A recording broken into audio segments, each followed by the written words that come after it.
পিতার নাম? নজরুল। গ্রামের বাড়ি কোথায়? গাইবান্ধা। গাইবান্ধা। ওকে তুমি চেনো? চোর আমি চিনি রে। কিভাবে চেনো? যেদিন আমার গাড়ি হারাইছিল আমি পপুলারের সামনেতে সেদিন 4-5 জন আছে। এর সাথে ছিল? হ্যাঁ, কিন্তু ওই দাড়িওয়ালা যে লোকটা আসছিল গাড়ি নিয়ে আইছিল আমার পিছে, সে লোকটা হলো বেশি আমার চেনা আর কি। এরা তো আসছিল আড়ালে।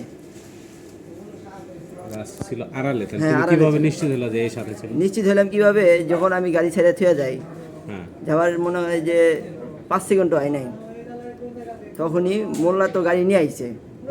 আর যে চোরে আমার কল দিয়েছে এই চোরে তো গেছে আগেই। হ্যাঁ, পরে তো মোল্লা একটা মানুষ তো 2টা গাড়ি নিয়ে যেতে পারে না। তোর অনুমানের করতে হবে না। না ঠিক আছে, ওনাকে তুমি কিভাবে দেখছো আমাকে সেটা নিশ্চিত করো যে হ্যাঁ ওই দিন আমি ওনাকে এই জায়গাতে দেখছি। এনাকে দেখলাম কিভাবে, আজকে যে ঘটনা ঘটছে সেম এই একই ঘটনা আমার সাথে ঘটছে। তোমার যেদিন গাড়ি চুরি হয়েছে সেই দিন ওনাকে তুমি সচক্ষে দেখছো কিনা আমাকে না। সেই সচক্ষে দেখো নাই, না। তুমি অনুমানের উপরে বলতেছো, হ্যাঁ, আইডিয়ার উপরে বলতেছো যে এই ওই সেই গ্রুপেরই, চোর। ওই এক গ্রুপই। আচ্ছা ঠিক আছে। আচ্ছা তার মানে তুমি অনুমানের উপরে বলছো এই চোরেই তোমার গাড়ি চুরি এই করেছে। জন্য আমিও সাধারণ ক্ষমা করে দিয়েছি, আমিও ছেড়ে দেবো। ঠিক আছে, ধন্যবাদ। কারণ আমি অভিযোগ দিয়েছি মোল্লার নামে।